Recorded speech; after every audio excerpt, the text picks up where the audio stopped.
السلام عليكم. اسمي ياسين وعمري 27 سنة.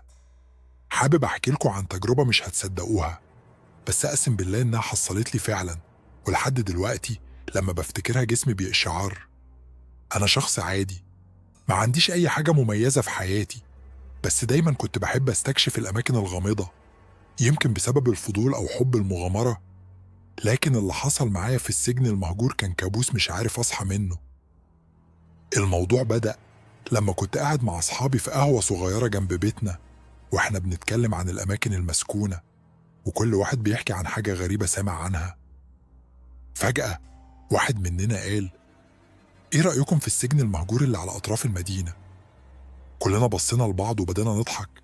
السجن ده كان أسطورة، ناس كتير بتقول إنه مسكون، بس ولا حد جرؤ إنه يقرب منه. أنا مش من